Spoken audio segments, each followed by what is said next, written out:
উদযাপন হচ্ছে ঈদুল আজহা। জাতীয় ঈদগাহে নামাজ আদায় করলেন প্রধান উপদেষ্টা। দেশের মঙ্গলে সবার দোয়া চাইলেন ডক্টর ইউনূস।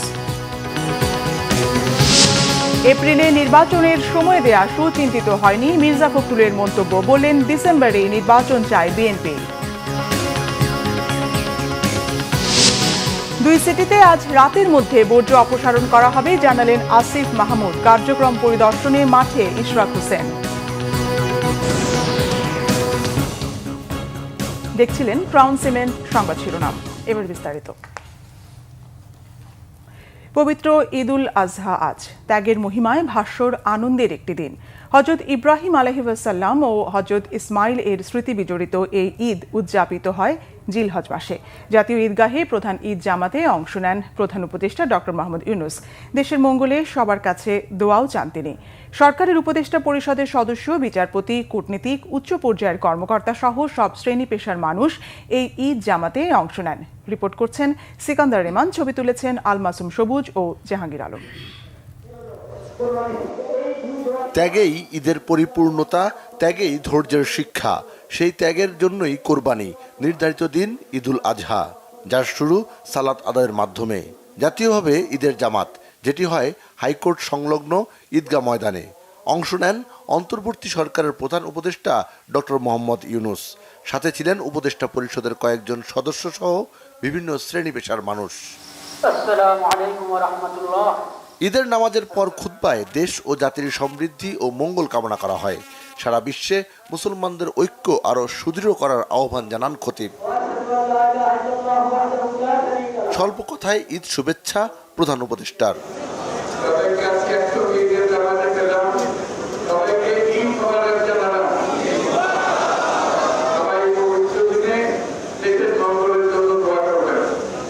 রাজনীতিবিদ সহ সব শ্রেণী পেশার মানুষের অবস্থান ঐক্যের পক্ষে। সবার স্বপ্ন সমৃদ্ধ বাংলাদেশের। গাজা সহ পৃথিবীর সকল যেখানে আমাদের মুসলমান ভাইয়েরা অত্যাচারিত হচ্ছে, নিপীড়িত হচ্ছে, কাশ্মীরে হচ্ছে, উইঘুরে হচ্ছে, মিয়ানমারে হচ্ছে, সকল জায়গায় যাতে আমাদের মুসলমান ভাইদের প্রতি আল্লাহর রহমত নেমে আসুক। নতুন বাংলাদেশের স্বপ্ন দেখেছি, সেই স্বপ্নটা যেন আজকের সবার দোয়াই থাকে এবং আমরা সেই স্বপ্নের বাংলাদেশ যেন আমরা গড়তে পারি। আমাদের যত প্রকার হিংসা বিদ্বেষ আছে এগুলো সব ত্যাগ করে আমরা সবাই একাকার হয়ে এই রাষ্ট্রীয় কাজে উন্নয়নের জন্য আমরা ঝাঁপিয়ে পড়বো ইনশাআল্লাহ। আর্থিকভাবে অসচ্ছল তাদের পাশে দাঁড়ানো, এটাই ঈদের শিক্ষা, এটাই মুসলিম মূল্যবোধের শিক্ষা। মনের পশুত্বকে দমন করে ভালোবাসা আর গর্বের বাংলাদেশ গড়ে তোলার দিকেই দৃষ্টি জনগণের। ত্যাগের মহিমায় উদ্ভাসিত হোক আজকের এই দিন। পশু কোরবানির মধ্য দিয়ে নিজের আত্মাকে করা হোক পরিশুদ্ধ। সব ভেদাভেদ ভুলে দেশ ও জাতির কল্যাণে সবাই এক হয়ে কাজ করবে, এমন প্রত্যাশা জাতীয় ঈদগাহে আসা সাধারণ মুসল্লিদের। সিকান্দার রেমান, বাংলা ভিশন, জাতীয় ঈদগাহ ময়দান, ঢাকা। এদিকে দেশের বিভিন্ন জায়গায়ও পবিত্র ঈদুল আজহার জামাত আদায় করেছেন ধর্মপ্রাণ মুসল্লিরা। সবচেয়ে বড় ঈদ জামাত হয়েছে কিশোরগঞ্জের শোলাকিয়া ও দিনাজপুরের গোরে শহীদ ময়দানে। প্রতিনিধিদের পাঠানো তথ্য ও ছবিতে দেখুন ডেস্ক রিপোর্ট। প্রতি বছরের মতো এবারও দেশের বৃহত্তম ঈদের জামাত অনুষ্ঠিত হয়েছে কিশোরগঞ্জের ঐতিহাসিক শোলাকিয়া ঈদগাহ ময়দানে। ঈদের জামাত শুরু হয় সকাল ৯টায়। বৃহত্তম ঈদ জামাতে একসাথে নামাজ পড়েন দেশ বিদেশের অসংখ্য মুসল্লি। দক্ষিণ এশিয়ার সর্ববৃহৎ ঈদগাহ দিনাজপুরের ঐতিহাসিক গোরে শহীদ বড় ময়দানে লাখো মুসল্লির অংশগ্রহণে ঈদুল আজহার নামাজ অনুষ্ঠিত হয়েছে সকাল 8:30টায়। চট্টগ্রামের জমিয়াতুল ফালাহ মসজিদ ময়দানে পবিত্র ঈদুল আজহার প্রধান জামাত অনুষ্ঠিত হয়েছে। এতে ইমামতি করেন জমিয়াতুল ফালাহ মসজিদের খতিব সৈয়দ আলাউদ্দিন আবু তালেব মোহাম্মদ আলাউদ্দিন আল কাদেরি। ময়মনসিংহ জেলার ২৫০০ ঈদগাহ মাঠ ও মসজিদে পবিত্র ঈদুল আজহার জামাত অনুষ্ঠিত হয়েছে সকাল 7:30টায়। জেলা প্রশাসক সহ বিএনপি ও জামায়াতে ইসলামীর স্থানীয় নেতা সহ হাজারো মুসল্লি ঈদের নামাজ আদায় করেন। সিলেটের ঐতিহাসিক শাহী ঈদগাহ ময়দানে পবিত্র ঈদুল আজহার প্রধান জামাত অনুষ্ঠিত হয়েছে সকাল 8টায়। এতে মহানগরী ছাড়াও জেলার বিভিন্ন উপজেলা থেকে ধর্মপ্রাণ মুসলমানরা অংশগ্রহণ করেন। খুলনায় টাউন জামে মসজিদে ঈদের প্রধান জামাত সকাল 7:30টায় অনুষ্ঠিত হয়েছে। এতে ইমামতি করেন মসজিদের খতিব মাওলানা মোহাম্মদ সালেহ। বিভিন্ন শ্রেণী পেশার মানুষ এতে অংশ নেয়। বরিশালে ঈদুল আজহার প্রধান জামাত অনুষ্ঠিত হয় সকাল 7:30টায় নগরীর হেমায়েতুদ্দিন ঈদগাহ ময়দানে। রাজশাহীতে ঈদুল আজহার প্রধান জামাত নগরীর ঐতিহ্যবাহী হজরত শাহ মখদুম রহমতুল্লাহ আলাহি কেন্দ্রীয় ঈদগাহ মাঠে অনুষ্ঠিত হয় সকাল 7:30টায়। প্রধান জামাতে ঈদের নামাজ আদায় করেন বিএনপি চেয়ারপারসনের উপদেষ্টা মিজানুর রহমান মিনু, সাবেক মেয়র মোসাদ্দেক হোসেন বুলবুল সহ প্রশাসনের বিভিন্ন পর্যায়ের কর্মকর্তা। রংপুরে ঈদুল আজহার প্রধান জামাত অনুষ্ঠিত হয়েছে সকাল 8টায় স্থানীয় কালেক্টরেট ঈদগাহ মাঠে। এতে ইমামতি করেন কেরামতিয়া জামে মসজিদের খতিব মাওলানা বায়েজিদ হোসাইন। এতে প্রশাসনের ঊর্ধ্বতন কর্মকর্তা সহ প্রায় 40,000 মুসল্লি অংশ নেয়। খাগড়াছড়ি কেন্দ্রীয় ঈদগাহ ময়দানে অনুষ্ঠিত হয় পবিত্র ঈদুল আজহার প্রধান জামাত। ইমামতি করেন জেলা মডেল মসজিদের খতিব মাওলানা মাহমুদুল হক। কক্সবাজারে সকাল 7:30টায় কেন্দ্রীয় ঈদগাহ মাঠে প্রধান জামায়াতে 20,000 মুসল্লির অংশগ্রহণে অনুষ্ঠিত প্রধান ও প্রথম জামাতে ইমামতি করেন জেলা মডেল মসজিদের খতিব মাওলানা মাহমুদুল হক। নরসিংদীর বিভিন্ন ঈদগাহে পবিত্র ঈদুল আজহার নামাজ আদায় করেছেন ধর্মপ্রাণ মুসল্লিরা। গাবতলী ঈদগাহ মাঠে মুসল্লিদের সাথে নামাজ আদায় করেন বিএনপির যুগ্ম মহাসচিব ও জেলা বিএনপির সভাপতি খায়রুল কবির খোকন সহ বিভিন্ন শ্রেণী পেশার হাজারো মানুষ। বাগেরহাটের বিশ্ব ঐতিহ্য 60 গম্বুজ মসজিদে ঈদুল আজহার প্রধান জামাত অনুষ্ঠিত হয়েছে। ব্রাহ্মণবাড়িয়ায় শহরের কাজীপাড়া কেন্দ্রীয় ঈদগাহ মাঠে ঈদের প্রধান জামাতে ইমামতি করেন জেলা জামিয়া ইউনুসিয়া ইসলামিয়া মাদ্রাসার মুহাদ্দিস মাওলানা আবু বক্কর। গোপালগঞ্জে সকাল 7:30টায় কেন্দ্রীয় পৌর ঈদগাহ ময়দানে ঈদের প্রধান নামাজ অনুষ্ঠিত হয়। এ নামাজে ইমামতি করেন কোর্ট মসজিদ ইমাম মাওলানা হাফিজুর রহমান। জয়পুরহাট কেন্দ্রীয় ঈদগাহ ময়দানে ঈদের প্রধান জামাত অনুষ্ঠিত হয় সকাল 7টায়। এতে ইমামতি করেন স্থানীয় কেন্দ্রীয় মসজিদের স্থানীয় খতিব হাফেজ ইউসুফ আলী। রাজনীতিবিদ, আইনজীবী সহ সরকারি কর্মকর্তারা ঈদ জামাতে অংশ নেন। Nazneen Akhtar, Bangla Vision, news desk. BNP মহাসচিব মির্জা ফখরুল ইসলাম আলমগীর বলেছেন, প্রধান উপদেষ্টা ঘোষিত নির্বাচনের রোডম্যাপ সুচিন্তিত নয়। তিনি বলেন, এপ্রিল মাস দেশে নির্বাচনের উপযুক্ত সময় নয়, চিন্তা করে এই সময় দেয়া হয়নি। তার মতে নির্বাচন ডিসেম্বরে হলে দেশের জন্য ভালো হবে। আহমেদ সরদারের রিপোর্ট। পবিত্র ঈদুল আজহা উপলক্ষে দলের প্রতিষ্ঠাতা শহীদ রাষ্ট্রপতি জিয়াউর রহমানের মাজারে শ্রদ্ধা জানায় বিএনপি। মহাসচিব মির্জা ফখরুল ইসলাম আলমগীরের নেতৃত্বে দলের স্থায়ী কমিটির সদস্য এবং কেন্দ্রীয় ও বিভিন্ন পর্যায়ের নেতাকর্মীদের নিয়ে জিয়ার মাজারে শ্রদ্ধা জানানো হয়। ফাতেহা পাঠ করে শহীদ জিয়ার রুহের মাগফিরাত কামনা করে মোনাজাত করা হয়। পরে সাংবাদিকদের সাথে কথা বলেন বিএনপি মহাসচিব। প্রধান উপদেষ্টা জাতির উদ্দেশ্যে দেয়া ভাষণে আগামী নির্বাচনের জন্য যে সময়ের কথা বলেছেন তা চিন্তা করে দেয়া হয়নি বলে মনে করেন মির্জা ফখরুল। সময়টা খুব চিন্তা করে দেওয়া হয়েছে বলে আমাদের কাছে মনে হয় না। এছাড়া নির্বাচনী প্রচারণা করতে হবে রোজার মাসে, ডিফিকাল্ট হবে। আমরা যে মন্তব্য আমাদের যে রিমার্কস আমরা আমাদের স্ট্যান্ডিং কমিটি তারা কালকে রাত্রেই সিদ্ধান্ত নিয়ে আলোচনা করে মতামত জানিয়েছেন। আমরা মনে করি যে ডিসেম্বরেই নির্বাচন হওয়া সম্ভব এবং সেটাই জাতির জন্য সবচেয়ে উপযোগী হবে। বিএনপি মহাসচিব দেশবাসীকে দলের পক্ষ থেকে ঈদের শুভেচ্ছা জানান। ঈদ মোবারক জানাচ্ছি, শুভেচ্ছা জানাচ্ছি। আহমেদ সরওয়ার, বাংলা ভিশন, ঢাকা। কোরবানি মহান আল্লাহর সন্তুষ্টি লাভের মাধ্যম। ঈদের নামাজের পরপরই পশু কোরবানিতে ব্যস্ত হয়ে পড়ে ঢাকাবাসী। মসজিদের ইমাম, মুয়াজ্জিন এবং বিভিন্ন মাদ্রাসার ছাত্ররা অংশ নেন পশু জবাইয়ে। ব্যস্ত সময় পার করেন পেশাদার কসাইরাও। মহানগরীর প্রতিটি অলিগলিতে সকাল থেকেই শুরু হয় আল্লাহর নামে পশু কোরবানি। রাশেদুল ইসলাম বাবুলের ক্যামেরায় নাবিল জাহাঙ্গীরের রিপোর্ট। ঈদুল আজহার অন্যতম আনুষ্ঠানিকতা পশু কোরবানিকে ঘিরে। সকালে ঈদের নামাজ শেষে তাই পশু কোরবানিতে ব্যস্ত হয়ে পড়ে রাজধানীবাসী। এদিন বৃষ্টি না থাকায় নগরের অলিগলি, বাড়ির গ্যারেজ বা খোলা জায়গায় চলে পশু কোরবানির কাজ। আলহামদুলিল্লাহ, দীর্ঘ 1 বছর পর আবারও মুসলমানরা আল্লাহকে খুশি করার জন্য কোরবানি করতেছি। নবী করিম সাল্লাল্লাহু আলাইহি ওয়াসাল্লাম বলছেন, যার সামর্থ্য আছে যদি সে কোরবানি না করে সেই জন্য আমার ঈদগাহে না আসে।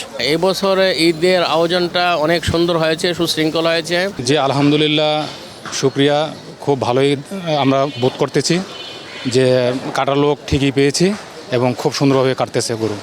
সব কিছু মিলে আলহামদুলিল্লাহ, কারণ আমরা যে গরুটা কিনেছি আপনার হাজারীবাগের হাট থেকে, তো আমরা ওইটা আলহামদুলিল্লাহ যে দাম দেখলাম আর পরিবেশ আগের চেয়ে ভালো। আমরা 7টার পরেই আমাদের জামাত শেষ হয়েছে আপনার 7:30টার দিকে, তারপরে আমরা আল্লাহর রহমতে কোরবানি করে ফেলছি। এটা আমরা আলহামদুলিল্লাহ এই বছর গরুর দামও ভালো এবং বাজারও ভালো। আমরা এই গরুটা কিনছি 2,40,000। গত বছরের তুলনায় এবছরের খাদ্যের দাম বাড়ছে। পাবলিকে যারা গরুটা করছে, আপনার লালন পালন করছে, তাদেরও তো একটা খরচ বাড়ছে। তো সেই তুলনায় আলহামদুলিল্লাহ বাজার বা সব দিক দিয়ে অ্যাভেলেবেল। কাটাকাটি যে আমাদের কসাইরা আছে ওনারা কাটতেছে। ব্যবস্থাপনা তো এখন পর্যন্ত ভালো। আর প্রত্যেক বছর যেটা হয় যে আমাদের এখান থেকে সিটি কর্পোরেশন থেকে আমাদের সব কিছু যে বর্জ্য টর্জ্য সব পরিষ্কার করার জন্য ওদের সব ব্যবস্থা করা থাকে, ওরা ব্যাগ দিয়ে যায়, সব কিছু দিয়ে যায়। আর মানে সব শেষ হওয়ার পর ওরা এসে আবার ওই যে বর্জ্য পরিষ্কারের জন্য সব আপনার কাগজ মানে ওই ওষুধ ছিটিয়ে দিয়ে যায়। পেশাদার কসাইরা এদিন 6টি থেকে 8টি পর্যন্ত গরু কুরবানির কাজ করে থাকেন। না, আমি 6টা গরুর কাজ করবো, কিন্তু একটা গরু তো আমার 2 ঘন্টা সময় লাগে। 28 বছর ধরে আমি এই কাজ করি। আজকে কাছে 8টা, কালকে 5টা, 7টার সময় হালাইছি। 1.5 ঘন্টায় মনে করেন একটা কমপ্লিট, 1 ঘন্টায় 8 ঘন্টা একটা কমপ্লিট করতেছি। কোরবানির বর্জ্য যথাসময়ে পরিষ্কার করবে ঢাকার 2 সিটি কর্পোরেশন, এমনটাই প্রত্যাশা নগরবাসীর। নাবিল জাহাঙ্গীর, বাংলা ভিশন, ঢাকা। কোরবানির পশুর বর্জ্য অপসারণে 12 ঘন্টার চ্যালেঞ্জ নিয়েছে 2 সিটি কর্পোরেশন, জানিয়েছেন স্থানীয় সরকার, পল্লী উন্নয়ন ও সমবায় উপদেষ্টা আসিফ মাহমুদ সজীব ভূঁইয়া। রাজধানীর কলাবাগান এলাকায় বর্জ্য অপসারণ কার্যক্রম পরিদর্শনে গিয়ে কথা বলেন তিনি। শনিবার রাতের মধ্যেই অনেকাংশে বর্জ্য অপসারণ সম্ভব হবে বলে জানান স্থানীয় সরকার উপদেষ্টা।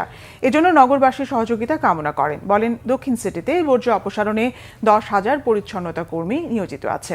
পরে আসিফ মাহমুদ বিভিন্ন এলাকার বর্জ্য অপসারণ কার্যক্রম পরিদর্শন করেন।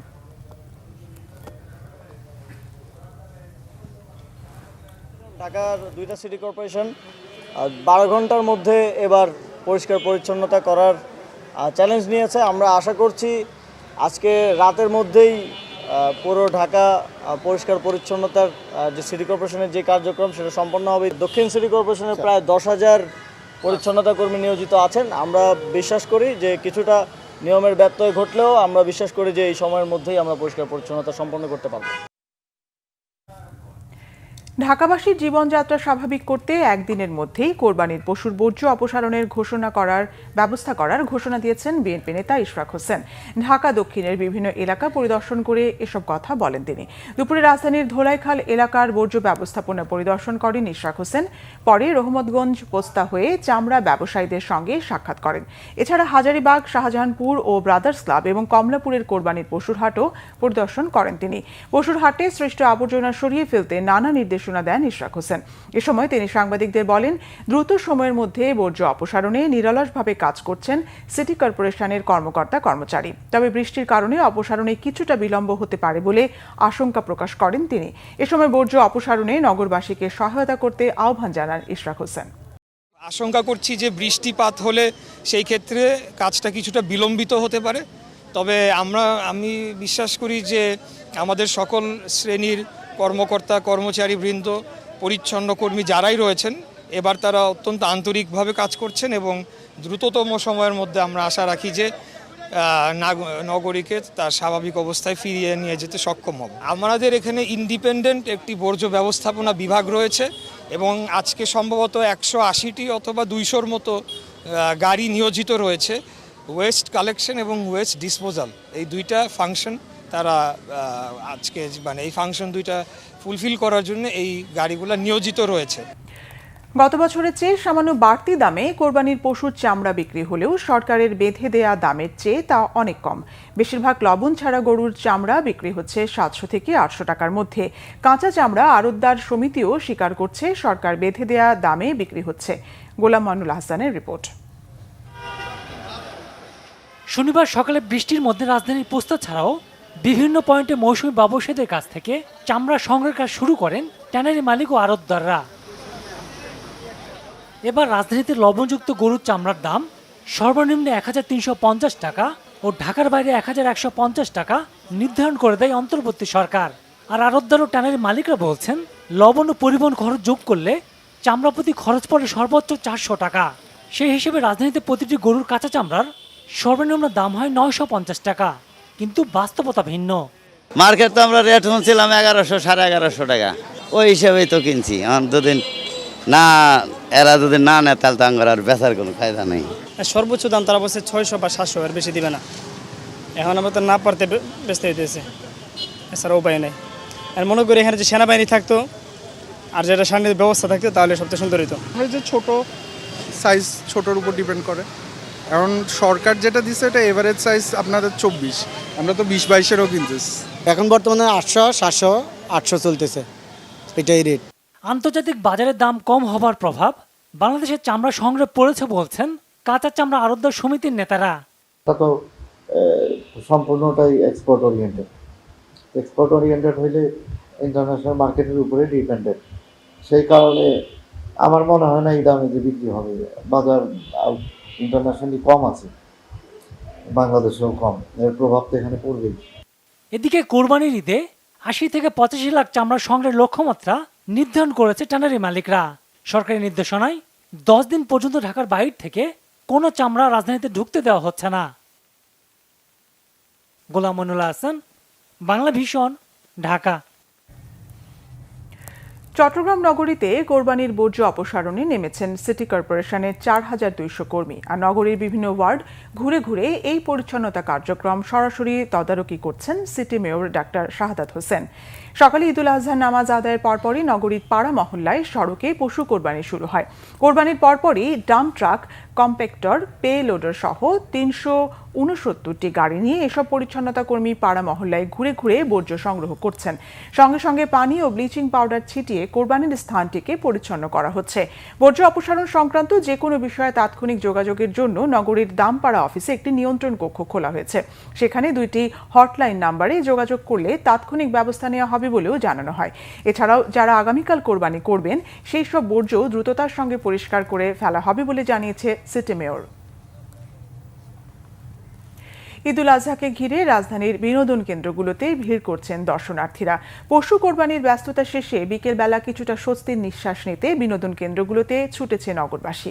রাজধানীর পার্ক ও উদ্যানের পাশাপাশি বিনোদন কেন্দ্র হিসেবে সিনেমা হলকে বেছে নিয়েছেন অনেকেই। বিস্তারিত হাসনাত জুবায়েরের প্রতিবেদনে। শহরের গাছে ফুটেছে কৃষ্ণচূড়া আর আকাশে উঠেছে ঈদের চাঁদ। ঈদকে ঘিরে রাজধানীর বিনোদন কেন্দ্রগুলোতে বেড়েছে দর্শনার্থীদের ভিড়। কোরবানির ব্যস্ততা শেষে কিছুটা স্বস্তির নিঃশ্বাস নিতে বিনোদন কেন্দ্রগুলোতে ছুটেছেন রাজধানীবাসী। আজকে ঈদের দিন এই তো আসলাম হাতিঝিলে ঘুরতে, খুব ভালো একটা মুহূর্ত, এখানে অনেক সুন্দর একটা মুহূর্ত। আমরা এখানে একটু আসলাম ভাই বোন, ভাবলাম যে কোরবানি করে আসছি, একটু ফ্রিজি আসি, একটু চল ঘুরে আসি। ছেলের মানুষরা কাটাকাটি নিয়েই ব্যস্ত থাকে বেশিরভাগ, তো দেখা গেছে পরে একটু সময় পাই, তারপরে দেখা যায় একটু ঘোরার জন্য ফ্রেন্ড সার্কেল মিলে আমরা কোথাও না কোথাও যাওয়া আসা করি। এই তো ঈদের দিনটা আসলে মানুষের জন্য স্পেশাল একটা দিন, সবাই চায় ফ্যামিলি পরিবার আত্মীয় বাচ্চাকে দিন সবাই ঘোরার জন্য। তো আজকে আমাদের ব্যস্ততা শেষ করে আসলাম বউ বাচ্চাকে একটু সময় দেওয়ার জন্য। বাবার সাথে ঘুরতে আসছি, মজা লাগছে। বাসা থেকে মাত্র এখানে আসছি একটু, যেহেতু আমাদের বাসার পাশেই হাতিঝিল, তো এখানে ঘুরতে এসেছি, ছবি তুলবো, দেন আমরা যাব হচ্ছে রমনাতে। শনিবার ঈদুল আজহায় রাজধানীর হাতিরঝিল, জিয়া উদ্যান, সংসদ ভবন এলাকা সহ বিভিন্ন বিনোদন কেন্দ্রে ঘুরে বেড়াচ্ছেন নগরবাসী। তবে এদিন সামরিক জাদুঘর বন্ধ থাকায় সেখানে ঘুরতে আসা দর্শনার্থীদের ফিরে যেতে হয়েছে। আজ ঈদের দিন বেঁচে আসছি, বেচা কিনা করতেছি, লোকজন আসতে আসছে, বেচা কিনা করতেছি। ফ্যামিলির সাথে ঘুরতে আসছি এবং মানে ঘোরার মতো প্লেসটা খুবই মানে ভালো। আমার জন্য তো আরও বেশি স্পেশাল, কারণ দীর্ঘ 8 বছর প্রফেসর থাকার পর যখন ফ্যামিলির সাথে একসাথে ঈদ করি, তা আবার প্রথমবারের মতো বাচ্চাকে নিয়ে, সেটার বাসা আসলে বলে বোঝানো যাবে না। ঢাকায় তেমন ঘোরার কোনো জায়গা নেই, সো কয়েকটা জায়গা আছে, আমরা এখন টুকিটাকি ঘুরতেছি অ্যান্ড দেন বাসায় যেয়ে হচ্ছে ফ্যামিলির সাথে ডিনার করব। আমি, বাবা, আম্মু, আমার ছোট ভাই আর বড় বোন। ঢাকা শহরের বিভিন্ন পার্ক ও উদ্যানের পাশাপাশি বিনোদন কেন্দ্র হিসেবে সিনেমা হলকে বেছে নিচ্ছেন অনেকেই। সিনেপ্লেক্সগুলোতে দেখা যাচ্ছে দর্শকদের লম্বা লাইন, যদিও অনেকেই ঢাকার বাইরে থাকায় উপস্থিতি ছিল কিছুটা কম। ঘোরাফেরা বলতে আমরা তো আপনার সকাল থেকে এখনো বের হই না, বিকাল টাইমে বের হয়েছি, ডাইরেক্টলি আপনার বসুন্ধরায় আসলাম। এখানে আসছি ধরুন ছবি দেখার জন্য আসলাম, সিনেমা দেখা, তারপর আশেপাশে ঘোরা, মানে রেস্টুরেন্টে যাওয়া, এই তো। তিলোত্তমা নগরী ঢাকায় নেই খুব বেশি বিনোদন কেন্দ্র, তাই বলে ঈদের দিন তো আর ঘরে বসে থাকা যায় না। কুরবানির ব্যস্ততা শেষে রাজধানীবাসী বের হতে শুরু করেছেন বাইরে আর ঘুরে বেড়াচ্ছেন বিভিন্ন বিনোদন কেন্দ্র। এই শহরে বসবাসকারী মানুষের তুলনায় বিনোদন কেন্দ্রের সংখ্যা খুবই কম, তাই কারো কারো দাবি নগরীতে যদি বিনোদন কেন্দ্রের সংখ্যা বাড়ানো যায় তবে কিছুটা স্বস্তির নিঃশ্বাস নিতে পারবেন নগরবাসী। একটু তো অসুবিধা হয়, মানে জায়গা সিলেক্ট করাটা কঠিন হয়ে যায়, কোথায় যাব, কম জায়গায় এই কারণে। তো চাই আরও বাচ্চাদের জন্য আরও জায়গা হোক। ঢাকায় অবশ্যই বিনোদন কেন্দ্র গড়ে ওঠা উচিত, কারণ ঢাকায় যথেষ্ট মানুষজন আছে, দরকার আর কি এক কথায়। খুবই লিমিটেড কিছু জায়গা আছে, লাইক এটা মানে এই সোহরাওয়ার্দী উদ্যান বা হচ্ছে চন্দ্রিমা, তারপরে আশেপাশে 1-2টা জায়গা ছাড়া খুব কমই জায়গা আছে। তো আই গেস ঘোরার জন্য 1-2টা যদি আরও এক্সট্রা জায়গা অ্যাড করা যায় তাহলে এটা অবভিয়াসলি অনেক ভালো একটা উদ্যোগ। ঈদকে ঘিরে রাজধানীতে আইন শৃঙ্খলা বাহিনীর নজরদারি ছিল চোখে পড়ার মতো। বিনোদন কেন্দ্রগুলোতে ঘটেনি কোনো অপ্রীতিকর ঘটনা। হাসনাত জুবায়ের, বাংলাভিশন, ঢাকা। ইতালিতে বাংলাদেশি প্রবাসীদের মালিকানায় গড়ে উঠছে শত শত কৃষি খামার। ফলে কৃষি খাতে শক্তিশালী হচ্ছে বাংলাদেশিদের অবস্থান। নানা জাতের সবজি চাষ করে কোটি কোটি টাকা আয় করছেন প্রবাসীরা। এতে বাড়ছে রেমিটেন্সের প্রবাহ, সৃষ্টি হচ্ছে কর্মসংস্থানের সুযোগ। সংশ্লিষ্টরা বলছেন, ইতালির উর্বর এসব পতিত জমি আবাদ করা গেলে বাংলাদেশ যেমন অর্থনৈতিকভাবে লাভবান হবে, তেমনি সম্ভাবনা বাড়বে বাংলাদেশি শ্রমিকদের জন্য। মুহিবুল্লাহ মুহিবের রিপোর্টে বিস্তারিত। ইতালির মিলান নগরী থেকে 15 কিলোমিটার দূরবর্তী এলাকা গরগঞ্জলা। এলাকাটিতে জনবসতি অনেকটা কম থাকলেও কমতি নেই নাগরিক সুবিধার। গরগঞ্জলার পতিত প্রায় 7 হেক্টর জমি লিজ নিয়েছেন বাংলাদেশি যুবক শফিকুল ইসলাম মিলন। পতিত এসব জমিতে যেন সোনা ফলিয়েছেন তিনি। বাংলাদেশ থেকে বীজ সংগ্রহ করে চাষ করেছেন লাল শাক, পুঁই শাক, লাউ শাক, কাঁচামরিচ, শিম, করলা ও মিষ্টি কুমড়া সহ নানা জাতের সবজি। তার খামারে কাজ করছেন বাংলাদেশি শ্রমিকরা। মাস শেষে যে বেতন পান তাতে যার পরনাই খুশি তারা। না, মোটামুটি সুন্দর লাগে। কিলেগা আমাকে মাহাজন, আমাকে নিজের এলাকার নিজের ভাই, মোটামুটি ভালোই লাগে আর কি কাজ করতে। উৎপাদন মাশাআল্লাহ মোটামুটি খুব ভালো হয়। আমাকে তো শাকসবজি বলতে একবারে যত তরকারি আছে সব তরকারি আমরা নিজেরা ফলাই। এদেশে ইতালিয়ানরা করে না লাউ শাক, এটা আমরা বাঙালিরা এটা করতেছি। এবং এগুলি চাহিদা কেমন? প্রচুর চাহিদা। মিলন ভাইয়ের এই প্রজেক্টের জন্য, এই ধরনের প্রজেক্টের জন্য আমরা সত্যিই গর্বিত, আনন্দিত। নানা জাতের সবজি উৎপাদন করে বিপণন করছেন বিভিন্ন মেগা শপে। খামার থেকেও ক্রেতারা সংগ্রহ করছেন মিলনের উৎপাদিত এসব সবজি। এটা হলো এখানে যে লোকাল মার্কেট আছে ইতালিতে, বিভিন্ন প্রভিন্সি থেকে আমাদের যে যারা ওই যে গাড়ি নিয়ে আসে, গাড়ি ভরে ভরে নিয়ে যায়, ওরা আবার নিয়ে দোকানে দোকানে সেল দেয়। এবং এখানে একটা বিশাল মার্কেট আছে, অত্ত মার্কেট নাম, এখানে আমরা ওই পাইকারি দিয়ে দিই। আর হলো ধরেন ইউরোপের বিভিন্ন দেশে যায়, যেমন লন্ডন, এরপরে জার্মানি, ফ্রান্স। তারপরে এখান থেকে আপনি এক্সপোর্টও করেন? হ্যাঁ, এখান থেকে এক্সপোর্টও করি। শফিকুল ইসলাম মিলনের মতো ইতালির বিস্তীর্ণ এসব গ্রামে এ ধরনের সহস্রাধিক কৃষি খামার গড়ে তুলেছেন বাংলাদেশি প্রবাসীরা। বাংলাদেশি প্রবাসী ইতালিতে যে কৃষি বিপ্লব ঘটিয়েছেন এটি নিঃসন্দেহে প্রশংসার দাবি রাখে। হেক্টরের পর হেক্টর জমি যেখানে অনাবাদি ছিল, সেই জমিতে যেন সোনা ফলিয়েছেন আমাদের বাংলাদেশের গর্ব শফিকুল ইসলাম মিলন। Muhibullah Muhib, Banglavision, Milan, Italy. এই ছিল এখনকার মতো। পরের সংবাদ রাত 10:30টায়। এছাড়া বাংলাভিশন সংবাদ ও সংবাদ সংশ্লিষ্ট অনুষ্ঠান দেখতে ভিজিট করুন www.bvnews24.com ও facebook.com/banglavisionnews এবং সাবস্ক্রাইব করুন youtube.com/banglavisionnews। ধন্যবাদ।